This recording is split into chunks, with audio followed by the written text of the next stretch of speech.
Bismillahirrahmanirrahim. Assalamualaikum warahmatullahi wabarakatuh. Waalaikumsalam warahmatullahi wabarakatuh.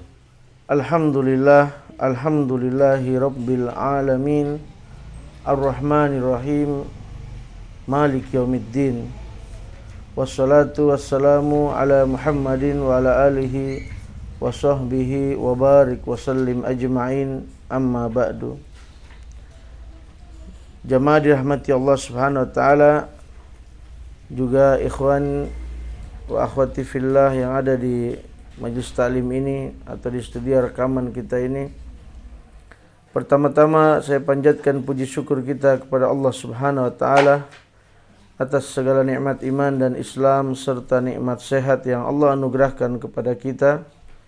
Salawat dan salam semoga tercurahkan selalu untuk baginda Nabi Muhammad sallallahu alaihi wasallam, Nabi yang mulia yang telah memberikan pengajaran-pengajaran kepada kita.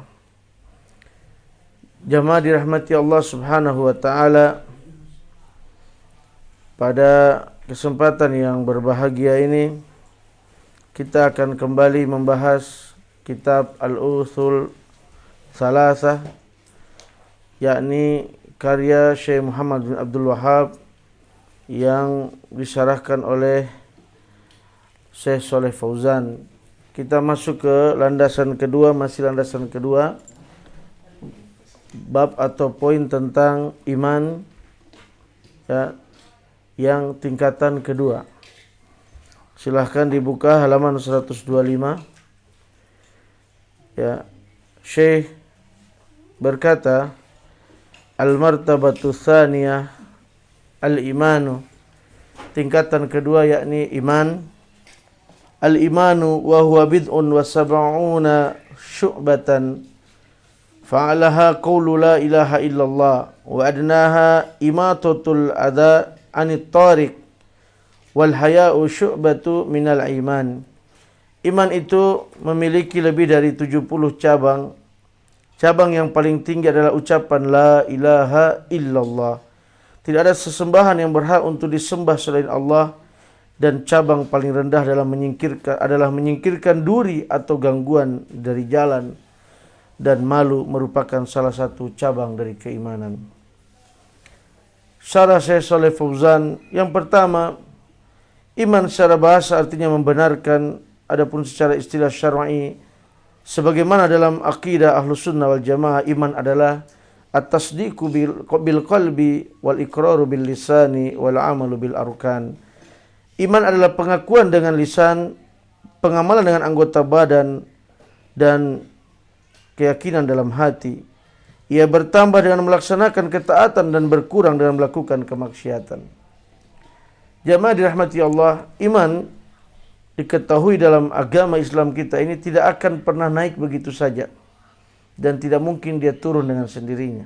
Ini perlu antum garis bawahi, ini kaidah besar, bahwa iman itu dia naik karena ketakwaan.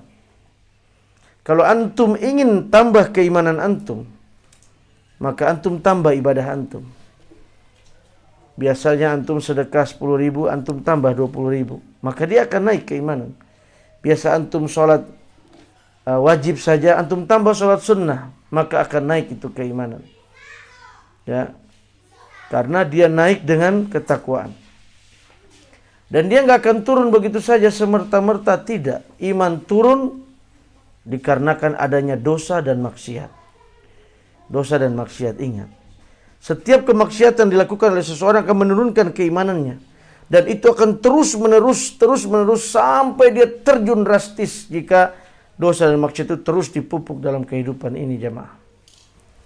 Ya, maka iman dia naik karena ketakwaan, dan dia turun karena dosa dan maksiat kepada Allah Subhanahu wa taala. Maka kita berhati-hati. Dan nanti konsekuensinya ketika keimanan seseorang semakin tinggi, maka dia memandang dunia ini semakin rendah. Ini pasti, ini bonus. Semakin antum memandang keimanan naik, maka anda semakin memandang dunia ini rendah. Apapun bentuk dunia itu. Dan semakin tinggi pandangan, semakin rendah keimanan seseorang, maka semakin tinggi pandangan dia kepada dunia. Sehingga kita lihat orang bisa melakukan segala hal, segala cara. Jamaah dirahmati Allah Subhanahu wa taala.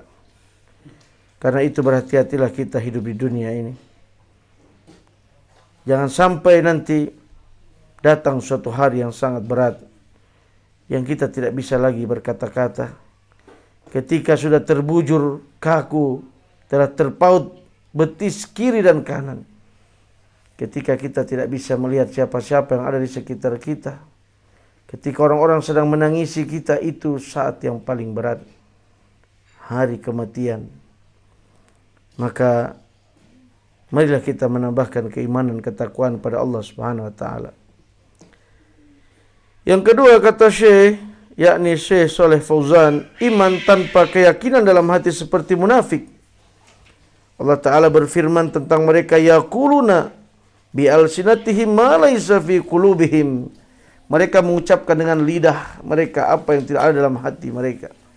Quran surat Al-Fat ya, ayat 48, ayat 11. Maka iman harus disertai dengan hati. Ya. Iman harus disertai dengan hati. Karena nanti akan kita bahas di sini termasuk apa saja yang nama amalan-amalan hati. Yang ketiga, iman juga harus disertai amalan ketaatan dengan anggota badan. Yaitu dengan mengerjakan hal-hal diwajibkan dan menjauhi hal yang dilarang. Di antara amal ketaatan ada yang merupakan bagian dari hakikat pokok iman itu sendiri. Dan ada yang merupakan pelengkap iman. Ada yang pokok, ada yang pelengkap. Nanti akan kita bahas. Yang keempat, Islam dan iman jika disebutkan bersamaan, maka keduanya memiliki makna tersendiri. Ingat, ketika disebutkan Islam dan iman dipisah, maka mempunyai makna tersendiri. Ya. Islam bermakna zahir yang nampak, yaitu rukun Islam yang 5. Ketika seorang melakukan amalan-amalan yang ada dalam rukun Islam, dia bersyahadat, sholat, zakat, puasa, naik haji bagi yang mampu, maka dia telah melakukan konsekuensi keislaman. Sedangkan iman bermakna amalan batin yang tidak tampak, yaitu rukun iman yang 6. Keduanya harus ada dalam diri seseorang sehingga dia menjadi orang Islam yang beriman. Ya, rukun iman yang 6. Tidak ada orang yang bisa tahu antum benar-benar beriman pada hari kiamat atau tidak. Tidak ada yang bisa tahu. Tidak ada yang bisa tahu antum beriman tidak kepada kitab-kitab Allah Subhanahu wa taala, kepada Al-Qur'an, kepada Zabur ya yang diturunkan pada Nabi Daud, ya kepada Taurat yang diturunkan pada Nabi Musa, Injil kepada Nabi Isa, Al-Qur'an kepada Nabi Muhammad. Benar-benar beriman itu kita tidak bisa tahu hati seseorang. Maka ini adalah amalan batin atau amalan yang tidak tampak. Yang kelima, iman memiliki lebih dari 70 cabang. Nabi bersabda, al-imanu bid'un wa sab'una au bid'un wa sittun wa sittuna syu'batan. Ya, fa afdaluha qawlu la ilaha illallah wa adnaha imatatul adza 'anit thariq wal haya'u syu'batu minal iman. Iman itu memiliki 70 atau 60 cabang. Cabang yang paling tinggi adalah ucapan la ilaha illallah. Tidak ada sesembahan yang berhak untuk disembah selain Allah. Dan cabang yang paling rendah adalah menyingkirkan duri dan gangguan dari jalan. Malu pun merupakan salah satu cabang keimanan. Jamaah dirahmati Allah Subhanahu wa taala. Malu adalah cabang keimanan. Maka wanita-wanita yang menampakkan aurat mereka di jalan, termasuk laki-laki yang memakai celana pendek sampai melewati lutut-lutut mereka, menampakkan paha-paha mereka, ini pasti bisa dipastikan orang ini tidak punya malu, ya, tidak punya keimanan dalam bagian malu. Karena malu adalah bagian daripada iman. Ya, orang-orang yang menampakkan aurat mereka di tengah jalan, ya, mereka tidak punya malu karena ada keimanan mereka yang goncang dalam masalah malu tersebut. Karena malu bagian dari iman. Jamaah rahmati Allah, Imam Al-Baihaqi telah menulis kitab ya, Syu'ab Al-Iman yang berisi penjelasan cabang-cabang iman dan terdapat versi ringkasan berbentuk buku cetak. Faedah ini disebutkan oleh Syekh Saleh Fauzan. Penerjemah mengumpulkan cabang-cabang iman tersebut dari beberapa sumber dan diterangkum dalam sebagai berikut yang akan Anda baca. inilah ana mau sampaikan antum, inilah keutamaan kitab ini ya. Inilah keutamaan kitab ini ya, yang cetakan ketiga. Di cetakan ke-1, kedua nggak ada. Ya. Bagaimana kedalaman penerjemah, yaitu siapa? Beliau Ustadz Muflis Safitra, dan kami sudah selesai dengan beliau mengikuti kajian kitab ini, dan saya telah mendapatkan sertifikat untuk mengajarkan kitab ini kepada kaum muslimin. Saya ada sertifikatnya. Ya. Ini kedalaman Ustadz Muflis Safitra dalam beliau mencari. Makanya penterjemah mencari apa sih iman yang 60-70 itu. Selama ini kita cuma tahu iman ada 70 paling tinggi, la ilaha illallah ada 70 sekian. Ya, yang paling rendah adalah cabang-cabang iman. Ya, ini cabangnya saja, inti-intinya. Yang paling rendah adalah menyingkirkan gangguan di jalan, malu bagian dari iman. Itu yang kita tahu. Ternyata jamaah rahmati Allah, beliau mengumpulkan, beliau Ustadz Muflis Safitra, ya, yang telah memberikan sertifikat kepada saya untuk mengajarkan kitab ini kepada antum kaum muslimin, ya, yaitu cabang iman beliau bagi, ada merupakan cabang hati, ada 24.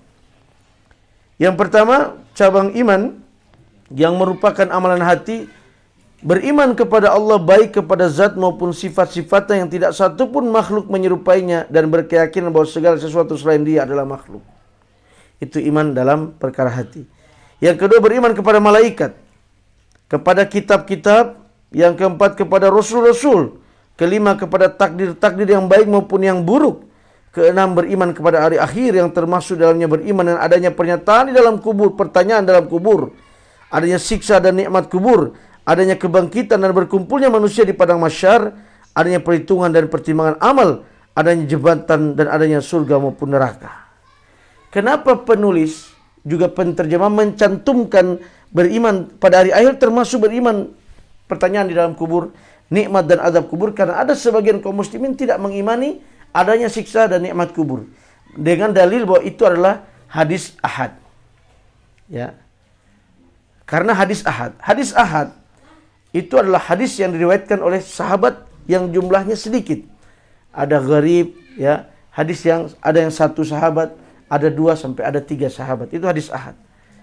Mereka mengatakan bahwa hadis ahad walaupun sudah sahih tidak dipakai oleh mereka. Sedangkan ulama-ulama ahlu sunnah di antara Syekh Albani dan lainnya memakai hadis ahad jika telah datang kesahihannya yang telah memenuhi syarat-syarat hadis sahih.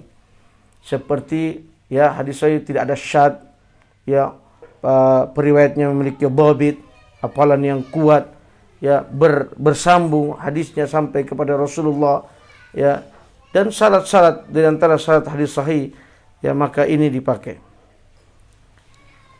Kemudian yang ketujuh, mencintai Allah. Ini adalah bentuk daripada amalan hati.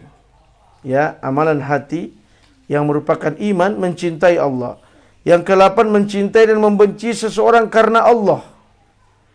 Ya, ketika antum sudah mampu mencintai seseorang karena Allah, membencinya karena Allah, ya, maka ini adalah bentuk keimanan dan bentuk amalan hati. Ya, ini yang berat bagi kaum muslimin. Terkadang kita, karena orang itu memiliki harta, memiliki kedudukan, terkancing lidah kita. Tidak bisa kita berkata apa-apa di hadapannya. Kita menunjukkan loyalitas kecintaan padanya karena harta, karena jabatan. Ya. Tapi orang memiliki iman yang ada amalan hati di dalamnya, maka dia mencintai karena Allah, membenci karena Allah. Tidak ada embel-embel dunia atau embel apapun di dalamnya. Ya. Kemudian yang ke-9, mencintai dan memuliakan Nabi, yang termasuk dalamnya mau bersalawat dan mengikuti jejak perilaku beliau. Mencintai Nabi, ya, mengikuti jejak dan perilaku, bersalawat kepadanya. Bagaimana dituduh katanya orang-orang yang dikatakan Wahabi anti salawat, sedangkan kita diperintahkan untuk memperbanyak salawat kepada Nabi. Ya, bersalawat kepada Nabi. Masalahnya bagaimana cara salawatnya? Itu yang jadi permasalahannya. Ya, ketika kami mengatakan jangan kalian bersolawat seperti cara ini tidak benar, tidak dicontohkan. Mereka mengatakan kami melarang orang bersolawat.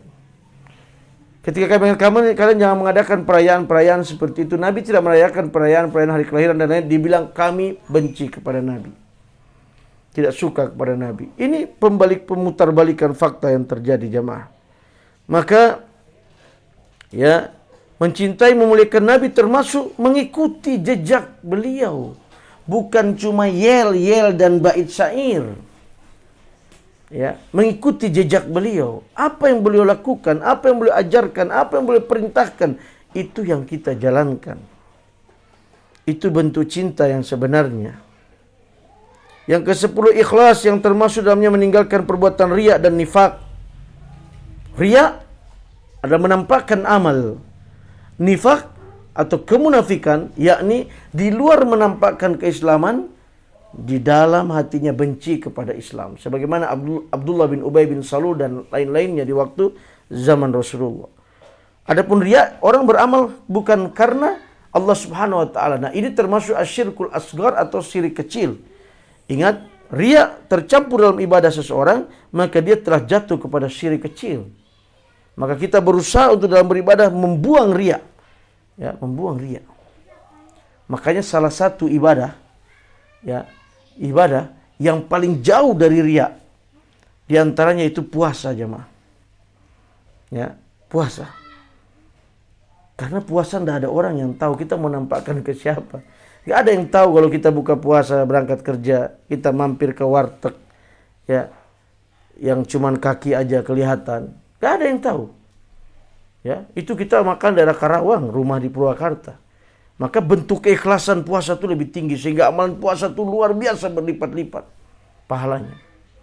Juga qiyamul lail. Karena gak ada yang tahu antum bangun. Tapi yang jadi masalahnya setelah dia bangun, dia bikin status betapa indahnya, betapa dinginnya, betapa ademnya air di malam ini. Bikin status. Ini bahaya. Maka saya pernah bantah teman-teman saya, golongan para ustadz semua. Mereka bikin SMS berantai untuk mengajak qiyamul lail. Tidak perlu. Tidak pernah para sahabat saling ketuk pintu untuk qiyamul lail. Ini amalan-amalan untuk menunjukkan keikhlasan kita. Biarlah mereka bangun sendiri kalau memang mereka ikhlaskan Allah Subhanahu wa taala. Para sahabat dulu ada terjadi apa di malam hari. Ketika mereka bangun malam ada sesuatu yang aneh di langit dan lainnya, mereka tidak mau cerita besok. Kenapa? Karena mereka takut menyembunyikan riya. Jangan sampai orang beranggap, Masya Allah dia bangun malam. Namanya jam 2 sampai subuh terjadi apa-apa, mereka nggak mau cerita. Kita sengaja difotoin sejadah dan jam bekernya. Jam 2:30. Tek, foto sejadahnya. Adem, oi. Tenang rasanya. Antum mau ngasih tahu siapa? Ini bahaya. Ini bisa muncul yang namanya riya. Ya. Jadi jangan sampai kita amalan-amalan yang kita lakukan tercampur dengan riya. Yang ke-11 di antara amalan hati bertobat dari kesalahan. Ketika salah taubat, istighfar, astagfirullahaladzim. Manusia enggak ada yang lepas dari dosa dan kesalahan. Ustadz, Habib, Kiai, tidak ada, wallahi tidak ada yang lepas dari kesalahan. Nabi mengatakan manusia khotok. Semuanya berdosa tempat dosa dan kesalahan. Orang yang paling baik yang bertobat setelah dia berbuat kesalahan. Istighfar lagi. Kenapa Nabi memerintahkan bahwa Nabi melakukan istighfar 100 kali sehari? Setiap hari. Bahkan dikir pagi itu. Pagi-pagi sudah istighfar 100 kali. Itu maksudnya. Agar kita bertobat daripada dosa dan kesalahan. Terus menerus. Karena manusia tidak luput daripada dosa dan kesalahan kepada Allah Subhanahu wa taala. Yang ke-12 takut kepada Allah. Ya. Takut kepada Allah Subhanahu wa taala. Karena takut ini akan memunculkan kita merasa diawasi. Karena takut ini akan menjadi rem yang paling kokoh agar kita tidak melakukan dosa dan kesalahan. Takut. Ya. Mesti ada namanya khauf. Kita sudah bahas di waktu yang lalu di kitab Tauhid. Dan raja, beramal dan berharap kepada Allah Subhanahu wa taala. Berharap agar Allah menerima amal ini. Yang ke-14 suka bersyukur, Masya Allah, Alhamdulillah, Alhamdulillah. Ya. Bersyukur kepada Allah Subhanahu wa taala. Yang ke-15 menepati janji. Nah, ini kaum muslimin. Ya, biasakan kita tepat waktu, jangan dibudayakan jam karet. Biasakan kita kalau janji jam sekian. Tepati waktu. Ya, saya diajarkan dari kecil orang tua saya, kalau kita punya janji, ya, bahkan besok mau ada pertemuan dari malam, saya diajarkan untuk mempersiapkan semuanya, ininya, itunya, dari malam. Bukan nanti jam 8 janji, jam 7 baru mau siap-siap, pasti telat. Siapkan semuanya, ininya, bajunya, kopernya, apa yang kita mau safar, mau pertemuan orang dan lain di luar kota. Ya, sehingga kita terbiasa untuk menepati janji. Itu dalam masalah waktu. Belum janji-janji yang lain. Ini termasuk amalan hati. Yang ke-16, sabar. Ya, sabar. Sabar sudah kita bahas, ada 3. Sabar dalam menjalankan perintah Allah, sabar dalam meninggalkan dosa dan maksiat, ya, dan sabar ketika ujian yang menimpa kita yang telah Allah berikan pada kita. Yang ke-17, ridha dengan segala ketentuan Allah. Ya, ridha. Apapun yang Allah berikan pada kita, kita ridha, kita ikhlas atas semua yang Allah tentukan dari jalan hidup kita ini. Senang, bahagia, kesedihan, apapun itu.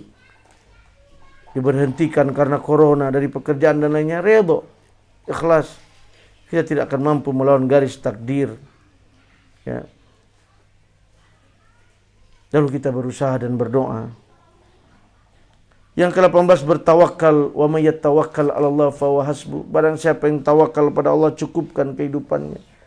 Ya. Bertawakal kepada Allah Subhanahu wa taala. Serahkan semuanya kepada Allah Subhanahu wa taala. Ya. Kemudian 19, berkasih sayang. Ya, di antaranya sesama kita, sesama kaum muslimin. Sebagaimana sifat Nabi sangat menyayangi orang beriman. Asyidda walal kuffar, Nabi keras pada orang kafir. Keras dalam artian bukan harus memeranginya. Keras dalam masalah akidah. Tidak ada toleransi dalam masalah ibadah. Ya. Bagimu agamamu, bagiku agamaku. Bukan kita ikut-ikutan dalam ibadah orang lain. Kita ikut dalam ibadah mereka, dalam perayaan-perayaan hari kebesaran mereka. Bukan seperti itu yang nama toleransi. Toleransi itu kita biarkan orang agama lain beribadah tanpa kita mengganggunya. Dan juga kita nggak ikut di dalamnya. Itu namanya toleransi yang benar. Ya. Ke-20, yakni tawadhu, yang termasuk dalamnya menghormati yang lebih tua dan menyayangi yang lebih muda. Tawadhu. Tawadhu ini bukan merendahkan diri. Bukan ruku-ruku sama orang. Ingat, ruku dan sujud hanya kepada Allah. Tawadhu itu merendahkan hati. Hati kita rendahkan. Bahwa kau lebih baik daripada saya. Ini yang dimaksud tawadhu. Menghormati orang lebih tua, menyayangi yang lebih muda. Ya. Maka sering para ulama jelaskan, jika kita bertemu dengan orang yang lebih tua, kita katakan, wahai syekh. Syekh itu panggilan 3. Antum ingat baik. Syekh itu pertama, kalau di Saudi orang Arab memanggil syekh, pertama dia orang tua. Oh, tua enggak kok dipanggil syekh, berarti dia orang kaya. Ya. Oh, kaya enggak, tua belum kok dipanggil syekh, berarti dia orang berilmu. Ya. Makanya Syekh Abdul Razak masih muda. Ya. Beliau dipanggil syekh. Ya. Bapaknya yang tua, Syekh Muhsin Al-Abad Al-Badr. Ya. Yang punya Chelsea dulu dipanggil syekh juga. Ya, orang-orang dari sana juga dipanggil syekh. Yang punya klub bola, apakah berarti dia orang berilmu? Tidak. Imam Ahmad ketika terseok-seok, ya, orang nggak tahu itu siapa, dipanggil syekh, orang tua. Maka kalau kita bertemu orang tua, kita katakan, wahai bapak, kalau dengan bahasa kita, Anda lebih baik dari saya karena Anda lebih dahulu beribadah daripada saya. Allahu Akbar. Enak sudah. Ketika kita bertemu lebih mudah, wahai anak, wahai adik, saya lebih buruk dari adik karena saya lebih dahulu bermaksiat daripadamu. Subhanallah, betapa enaknya. Ya, kalau kita punya cara-cara yang seperti ini, kita hidup tenang. Yang ke-21, meninggalkan sifat sombong dan bangga diri. Ya, sombong ini yang menyebabkan iblis terusir dari surga yang begitu indah, Masya Allah. Dia itu adalah termasuk hamba-hamba Allah yang paling soleh di kala itu. Bahkan ulama berselisih apakah dia malaikat atau tidak. Ya. Tapi karena kesombongannya, aku diciptakan dari api dan dia dari tanah. Api lebih mulia dari tanah. Dia membanggakan penciptaan dirinya. Oh bangga saya orang ini. Oh bangga saya darah biru dan lainnya. Sombong. Ya. Bangga pada diri kita. Maka ini tidak dibenarkan dan kita harus meninggalkan sifat itu. Meninggalkan iri. Iri ini bikin antum menjadi habis badannya. Kalau ada tetangga kita datang ganti mobil yang baru, kita katakan alhamdulillah, semoga uangnya halal, ya, semoga suatu saat dia bisa ajak saya bisa numpang di dalamnya. Enak udah. Jangan iri, jangan panas dingin kita. Biarkan saja. Kita lepaskan hati kita. Ini penyakit-penyakit hati. Yang ke-23 meninggalkan dendam. Walaupun ini berat, namun orang yang punya keimanan yang tinggi, dia berusaha menghilangkan dendam di hatinya. Sudahlah, yang lalu biar berlalu. Perlakuan mereka kepada saya dahulu, sudahlah kita lupakan. Anggaplah angin yang telah berlalu. Ya.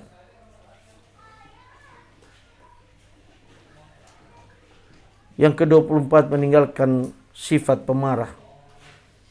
Dan Nabi mengatakan la taghdab, jangan marah. Ini semua amalan-amalan berat.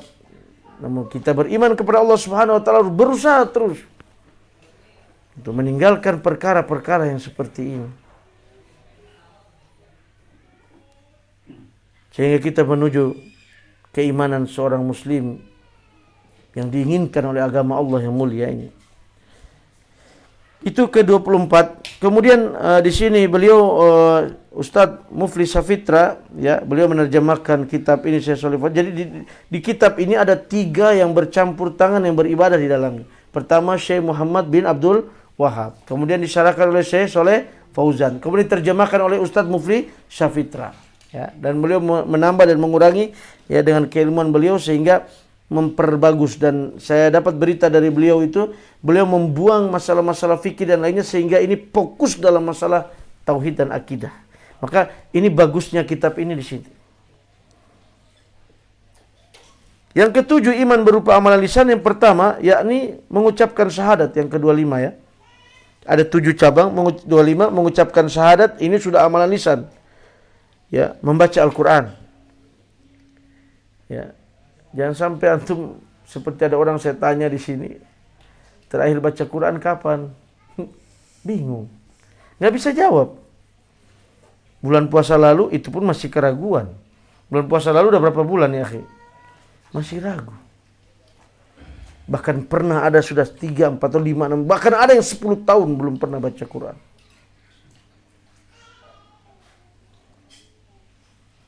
Bukankah Al-Quran ini akan menerangi hati kita, jamaah? Wa nunazzilu minal Qur'ani ma huwa shifaa'u wa rahmatul lil mu'minin wa la yazidu zalimina illa khasara. Dan Al-Quran itu diturunkan menjadi syifa, obat dan rahmat. Obat. Ya.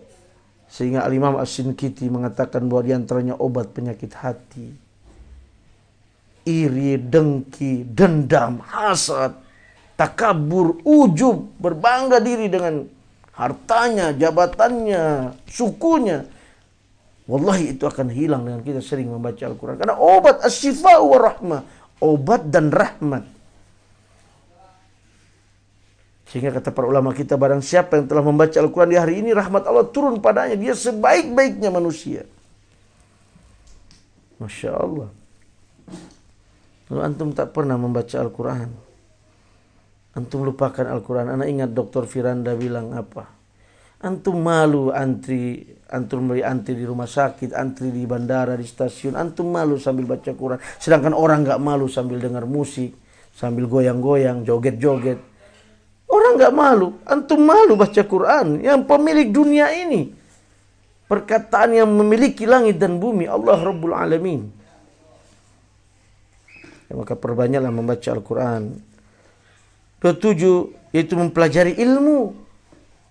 Ya, man salaka tariqan yaltamisu fihi ilman sahalallahu lahu bihi tariqan ilal jannah, kata Nabi. Barang siapa melakukan satu perjalanan untuk menuntut ilmu di dalamnya. Perjalanan dimaksud perjalanan menuntut ilmu. Ilmu dimaksud qala Allah wa qala Rasul wa qala sahabat. Perkataan Allah, perkataan Rasul dan perkataan sahabat, yakni perkataan Allah yakni Al-Qur'an, perkataan Rasul yakni hadis, perkataan sahabat yakni athar. Ana sedang mengkaji dengan Ustaz Abu Ubaidah As-Sidawi. Beliau salah satu pemateri di Majalah Al-Furqan. Insyaallah ana akan selesaikan dengannya, yakni 40 athar sahabat. Kalau dikatakan athar itu termasuk perkataan Rasul, sahabat. Namun biasanya perkataan Rasul lebih umum dipakai hadis namanya. Tapi kalau athar jarang sekali dipakainya perkataan sahabat. Ini yang namanya ilmu. Al-Quran, hadis dan athar perkataan sahabat. Seperti berkata Umar bin Khattab, berkata Khalid bin Walid. Nah ini namanya athar. Banyak sekali perkataan-perkataan para sahabat yang luar biasa. Ya. Kenapa kita nggak ambil perkataan mereka? Ya, karena kita nggak punya ilmu. Ngapain ambil perkataan Johannes apa, Johnson apa? Ngapain? Antum pasang di status berkata Kevin Calvin apa? Buat apa? Antum nggak pernah belajar. Coba baca Al-Bidayah wa Nihayah karya Ibnu Katsir. Di situ ada ratusan perkataan para sahabat yang luar biasa. Apa kita nggak dicukupkan dengan perkataan para sahabat Nabi yang mulia yang sudah jelas? Sudah jelas mereka, kata Nabi, khairun nas, sebaik-baiknya manusia. Masya Allah. Dan ingat ya akhi, bahwa seseorang akan bersama yang dicintainya. Antum banyak cinta sama orang lain, mengangkat perkataan-perkataan orang lain. Ya, berkata Aristoteles dengan bangganya, pasang di status-status antum. Kemana qala Allah, qala Rasulullah, qala sahabat? Ini ilmu yang dimaksud, mempelajari ilmu. Ya, ilmu jalan menuju surga. Kata Ibnu Qayyim, orang yang memiliki ilmu, maka ilmu akan menjaganya. Adapun orang yang memiliki harta, dia yang menjaga harta. Masya Allah. Ya. Bagaimana ngaji aja malas? Anak kirim ini ratusan, mungkin ada 1000 orang kali anak kirim pengumuman ini. Karena anak mimpin berapa grup membimbing. Mana? Dulu zaman corona, zaman lockdown yang masih keras kencang di awal-awal, rindu kajian. Bagaimana antum mau nambah keimanan? Kita butuh dicas.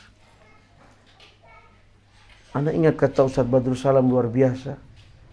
Ya, kami bukan menyalahkan namanya tablik akbar, itu bagus.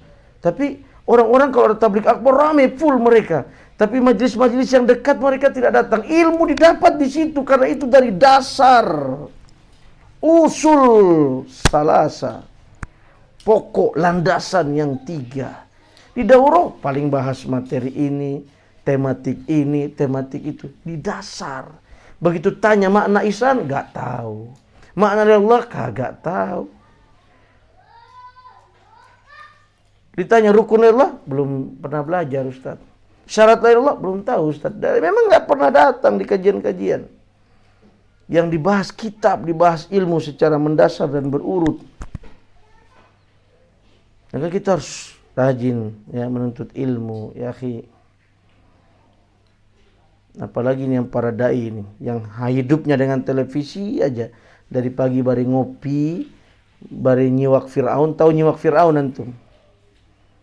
Nah, sambil ngopi nyiwak Fir'aun, nonton televisi, baca koran lalu ceramah.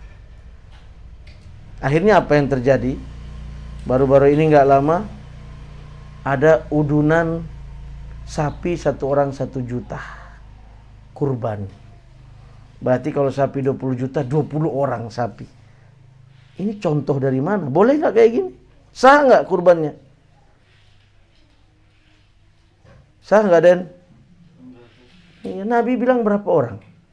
7 orang. Mereka bikin 23 orang. Ini karena apa? Ya kayak begini. Dai-dainya bacaannya koran, headline news, politik. Bukan tidak boleh politik. Ya. Tapi politik yang mana dulu? Politik yang bikin kebelinger, antum tinggalkan.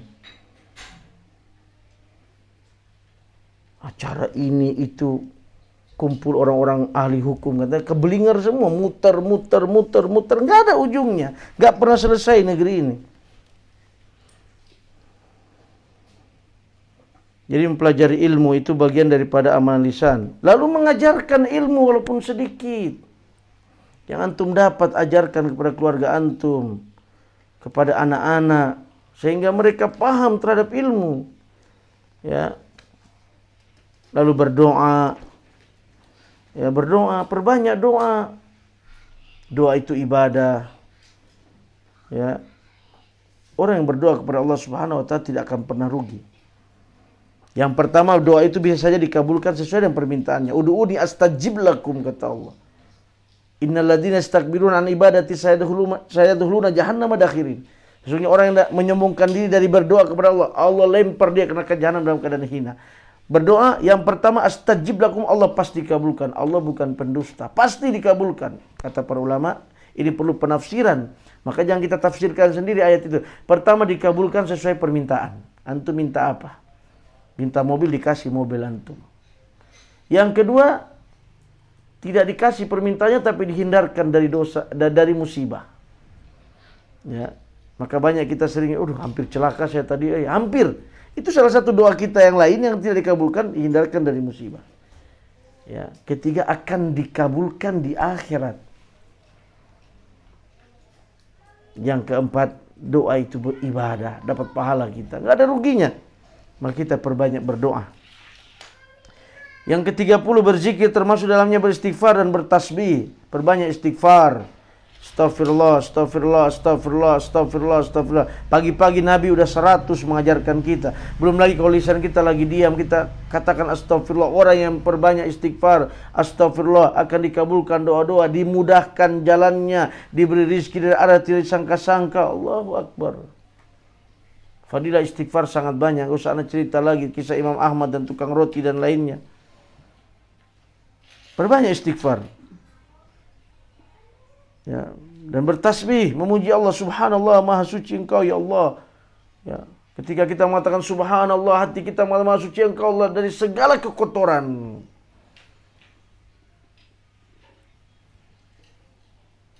Yang ke-31, menjauhi perkataan kotor dan sia-sia. Lisan bicara terus. Dari pagi sampai malam bicara aja. Bicara mancing, bicara motor ini itu, balap motor. Ya, anak pernah duduk di dekat anak muda beberapa orang di suatu tempat di Purwakarta ini. Anak dengerin pengen ketawa, segala dibahas artis Korea, habis dibahas ini, segala macam dibahas yang ya Robbi. Habis waktu. Anak dulu agak lama itu, nunggu hampir jam-jaman itu. Didengerin terus ini teh.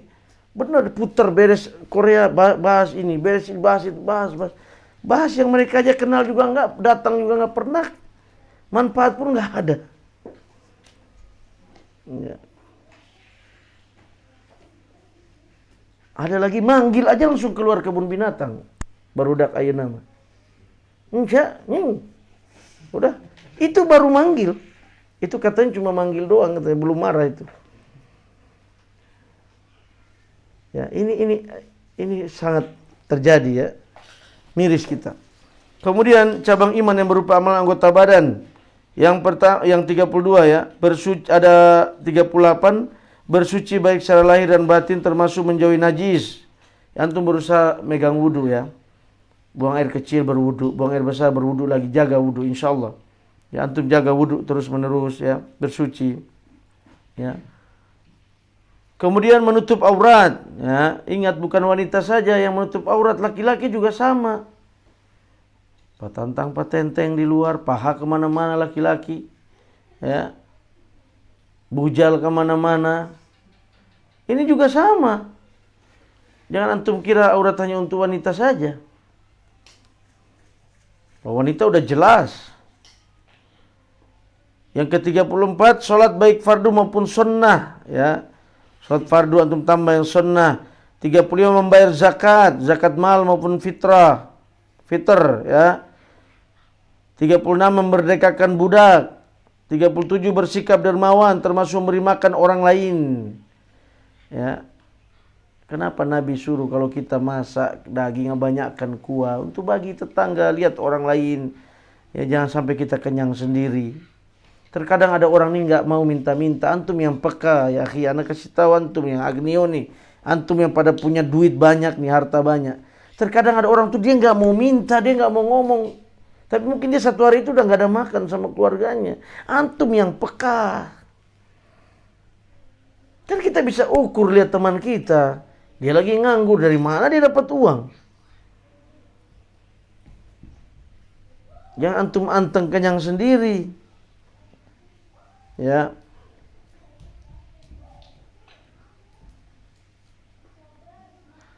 Ke-38 memuliakan tamu, Masya Allah. Ada tamu yang datang kita muliakan.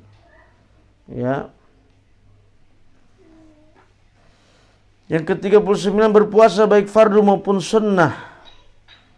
Ke-40 i'tikaf, ya i'tikaf di bulan Ramadan di masjid. 41 mencari malam Lailatul Qadar. 42 menunaikan haji, umrah dan bertawaf. 43 pergi menyingkir untuk mempertahankan agama dan keyakinan, termasuk hijrah dari negeri syirik ke negeri yang memungkinkan menjaga iman. Ketika antum berada di negeri yang syirik, maka antum pergi hijrah di negeri itu. Ya. Demi menjaga iman dan juga anak keturunan kita. 44 menunaikan nazar. 45 berhati-hati dalam sumpah, yakni bersumpah ketika benar-benar dibutuhkan saja. Jangan mudah-mudah demi Allah. Ya. Demi Allah kayak lalap. Kecuali benar-benar kita membutuhkan sumpah itu. Ya. Melihat hilal, kita bersumpah bahwa saya melihat hilal.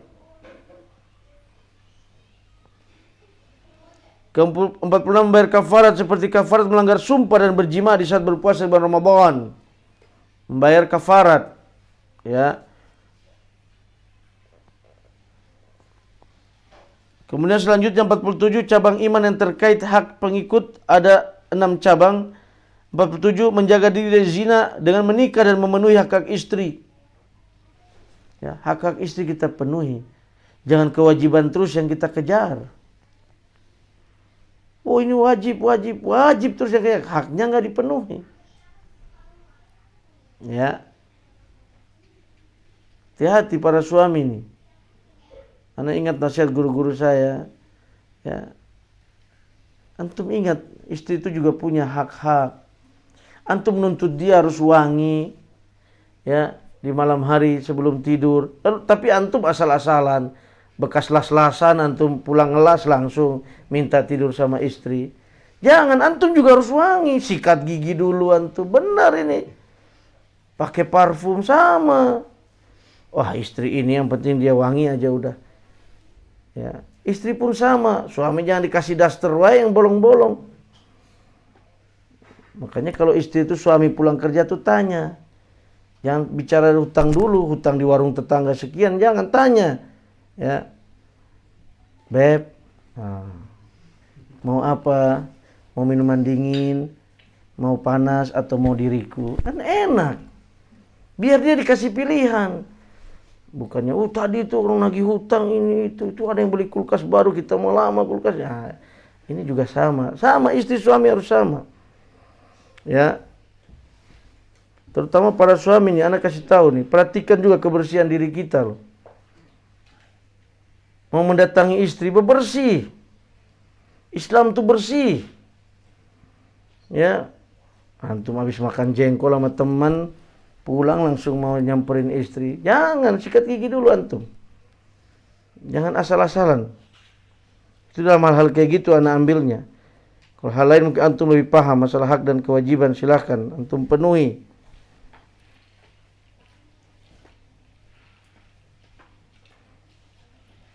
Ke-48 berbakti kepada kedua orang tua dan tidak mendurhakainya. Di antara durhaka pada orang tua membicarakan kejelekannya di belakang. Harus bersabar kita dan kekurangan orang tua. Kadang orang tua memang menjadi ujian bagi kita. Kadang di mata kita orang tua berbeda perlakuan pada anak yang satu dan anak yang lainnya. merasa berbeda perlakuan cucunya dengan anak kita, itu biasa orang tua, antum menahan diri. Ya, tetap berbuat baik kepadanya. Berbakti kepadanya sesuai dengan kemampuan kita. Kalau bicara bakti, ada kisah yang luar biasa di Saudi jamaah. Banyak sekali kisah-kisah di Saudi ini ya.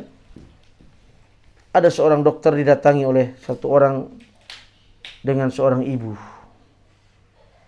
Ya, seorang ibu yang gila. Anak muda dengan seorang ibu yang gila mendatangi seorang dokter. Diperiksalah ibu ini. Begitu periksa, ibunya narik itu kain dokter, kain mejanya, ditahan sama anaknya. Ibunya berdiri, berputar, diambil rambut anaknya, ditarik, anaknya beresin lagi. Dibuka kerudung ibunya sendiri oleh dia, dirapi. Namanya gila ibunya. Ya, subhanallah. Dia sabar. Sampai diludahin dia, anaknya. Dia lap. Si dokter memperhatikan aja. Ibunya tunjuk, aku mau ke sana, ada gambar Mekah. Iya bu, nanti saya antar ibu, katanya. Terus saja berulah si ibu yang gila ini. Ya, begitu udah selesai, ibunya masih asik dengan kegilaannya. Dokter ini tanya kepada anak ini, itu siapa? Itu ibuku. Ibumu gila? Iya. Ibumu tidak mengenalmu? Dia jawab, iya. Ibu tidak mengenalku, tapi Allah tahu itu ibuku. Masya Allah, coba lihat. Itu jawaban keimanan ya akhi. Inilah yang membuat kita tidak akan bermaksiat. Ketika kita mengatakan bahwa Allah tahu. Orang tidak lihat, istri antum gak lihat antum di luar sana sama siapa, ngapain. Tapi Allah tahu. Suami anda tidak lihat anda ngapain dengan siapa, karena dia bekerja 2 hari 3 hari baru pulang. Tapi Allah tahu apa yang anda lakukan. Itu ibuku katanya. Dulu kakek menikahkan ibu, memang ibu sudah gila. Begitu sudah nikah beberapa lama, mungkin ayah tidak tahan, ibu hamil aku dan ayah pergi meninggalkan ibu. Semenjak itu aku menjaga ibu. Begitu anak dan ibu ini keluar, dokter ini menangis sejadi-jadinya. Aku pernah dengar kisah tentang Wais Al-Qarni. Aku pernah dengar tentang kisah si fulan yang berbakti kepada orang tuanya, si fulan berbakti pada ibunya. Tapi hari ini aku lihat dengan mata kepala sendiri. Bagaimana ada orang yang berbakti kepada ibunya. Belum ada cerita Wais. Dan banyak bakti-bakti lain. Belum lagi di Saudi kisah di pengadilan, sengketa besar di pengadilan Saudi. Diberitakan di mana? Sengketa apa? Tanah? Bukan. Perebutan warisan? Bukan. Perebutan untuk menjaga merawat ibunya. Sampai ke pengadilan. Karena mereka tahu iman yang bicara. Siapa yang dapat ibunya merawat, dia dapat surga di hadapan matanya. Iman yang bicara. Di kita perebutan supaya ibu disahak tong di dia. Antum suka ikut-ikutan orang benci Saudi, banyak kisah yang mulia di sana. Walaupun mereka juga tidak lepas dari dosa dan kesalahan.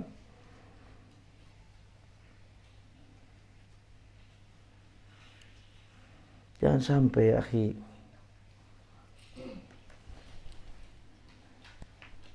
Berbakti kepada orang tua dan tidak mendurhakainya. Di antaranya juga mendurhakainya, tidak mendoakan orang tua. Ya, kita mendoakan orang tua. Apalagi orang tua yang sudah meninggal. Antum banyak berdoa kepadanya sampai doa itu. Suatu ketika malaikat sedang mencambuk seorang di kuburan.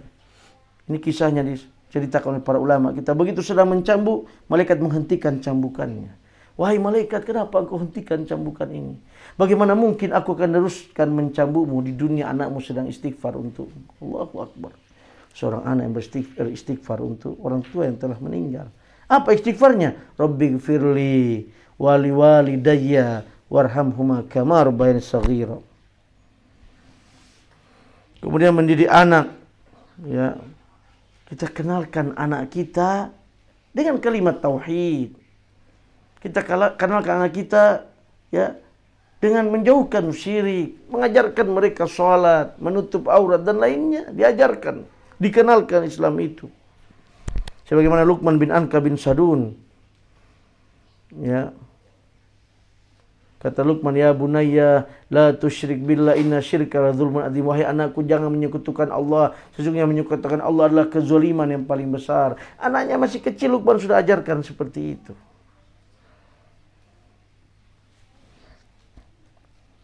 Lima 50 bersilaturahim, yaitu yang ada tali silaturahim, tali kekeluargaan. Ke rumah paman, bibi, kakak, mertua, orang tua, ya. Ya, ini namanya bersilaturahim. Itu amalan-amalan yang merupakan pengikut. Yang ke-51, taat kepada penguasa selama tidak melanggar ketentuan Allah. Lihat, taat sama penguasa selama tidak melanggar ketentuan Allah. Kalau dia suruh kita bermaksiat pada Allah, jangan taat.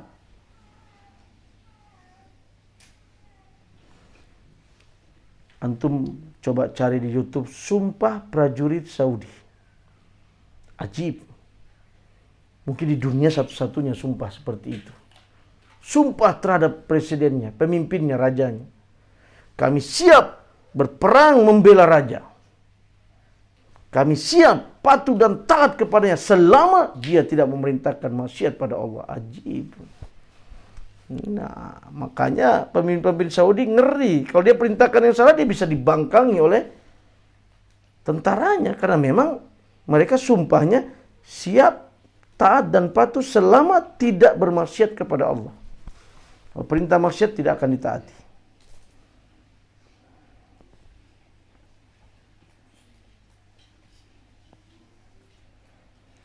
(52) Berkasih sayang kepada sesama manusia. Ya, ini juga termasuk amalan yang mengikut dari 6 cabang. Yang ada 6 cabang. Lalu cabang iman yang terkait urusan umum ada 17 cabang. Memimpin secara adil. Menjadi orang tua adil, tidak membeda-bedakan anak. Itu yang paling kecil. Itu menjadi RT, RW, bupati dan lainnya adil.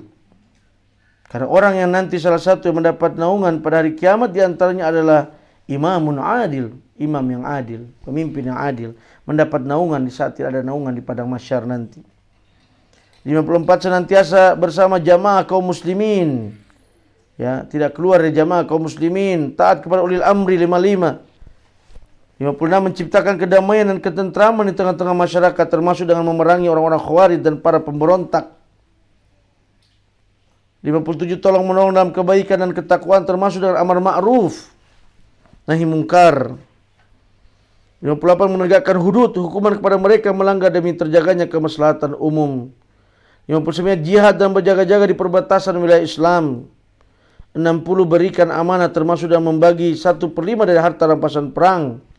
61 melunasi utang. 62 menghormati tetangga. 63 bermuamalah dengan baik termasuk dalam mencari harta dengan cara yang halal. 64 menginfakkan harta kepada yang berhak termasuk dalam meninggalkan sikap boros dan berfoya-foya. 65 menjawab salam karena hukumnya wajib. 66 mendoakan orang yang bersin. Ya. 67 menjaga keselamatan orang lain. 68 menjauhi perkara yang sia-sia. Ya, nonton sinetron, dengar musik 2 jam. Ya. Ada perkataan ustadz kita, coba antum tinggalkan tuh medsos 10 menit saja lalu antum baca Quran. Rasakan apa yang antum rasakan di hatimu. Itu luar biasa perkataan itu. 10 menit saja. Kita mampu dengan HP sampai 2-3 jam. Tapi kita nggak mampu cuma baca Quran sampai 1 jam, kita nggak bisa. Membaca buku agama 1 jam nggak bisa. Ya, menjauhi perkara yang sia-sia, yang tidak bermanfaat dunia dan akhirat. Yang ke-69 menyingkirkan gangguan yang mengganggu manusia di jalan. Ya. Ini yang luar biasa yang beliau temukan ya, yang beliau rangkum, yaitu yakni Ustadz Muflis Syafitra. Baik, kita lanjutkan sedikit yang ke-6. Ya, lanjutkan ke halaman 129, cabang iman yang paling tinggi adalah ucapan la ilaha illallah, tidak ada sembahan yang berhak untuk disembah selain Allah. Ini adalah puncak Islam dan iman. Cabang iman yang paling rendah adalah menyingkirkan duri atau gangguan dari jalan seperti batu, hewan yang mengganggu dan semua yang dapat menyakiti manusia. Ya, ada batu di jalan, ada duri, ya kita singkirkan. Apalagi pohon besar. Batu duri aja kita singkirkan. Yang ketujuh, meletakkan gangguan dan hal yang dapat menyakiti manusia di jalan adalah diharamkan dalam Islam karena dapat merugikan bahkan membahayakan orang yang melaluinya. Contohnya memarkir kendaraan di tengah jalan, mengalirkan air dari rumah ke jalan. Ini masih banyak nih pagar mereka, pagar untuk parkiran lewat ke jalan, melewati rumah mereka. Ada yang menjadikan jalan sebagai tempat parkir.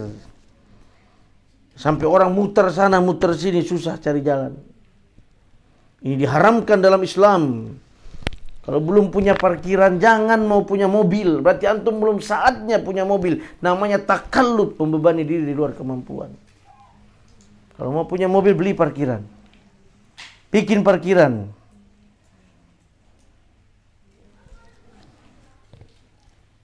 Meletakkan perkakas pribadi di jalan haram. Melempar batu, besi dan kayu ke tengah jalan haram. Membuat lubang di jalan. Sebaliknya menyingkirkan gangguan dari jalan menunjukkan adanya iman. Dan justru meletakkan gangguan di jalan menunjukkan adanya cabang kekufuran dalam diri pelakunya. Yang kedelapan, malu pun merupakan salah satu cabang keimanan. Namun malu itu ada yang terpuji dan ada yang tercela. Yang terpuji adalah yang mendorong seseorang melakukan kebaikan dan mencegahnya berbuat keburukan.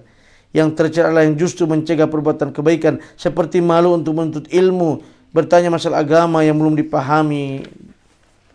Yang kesembilan, hadis tentang cabang iman di atas merupakan dalil yang digunakan para ulama untuk mendefinisikan iman sebagai pengakuan dengan lisan, pengamalan dengan anggota badan dan keyakinan dalam hati. Ucapan la ilaha illallah adalah pengakuan dengan lisan, menyingkirkan gangguan dari jalan adalah pengamalan dengan anggota badan, dan malu adalah bentuk keyakinan dalam hati. Ya, ada malu yang tercela, malu baca Quran. Ya, malu pakai kopiah di jalan. Sedangkan orang enggak malu untuk menunjukkan Tuhan-Tuhan mereka di dada-dada mereka. Lalu antum malu untuk menunjukkan keislaman kita. Ya, ini malu yang tercela. Inilah jamaah rahmati Allah Subhanahu wa taala. Apa yang telah saya sampaikan ini semoga bisa bermanfaat. Yang benar dari Allah, yang salah dari diri saya dan syaitan. Ya Allah dan Rasulullah berlepas diri semuanya. Kita tutup dengan doa kafaratul majlis. Subhanakallah bihamdik, asyhadu an la ilaha illa anta astaghfiruka wa atubu ilaik. Wassalamualaikum warahmatullahi wabarakatuh.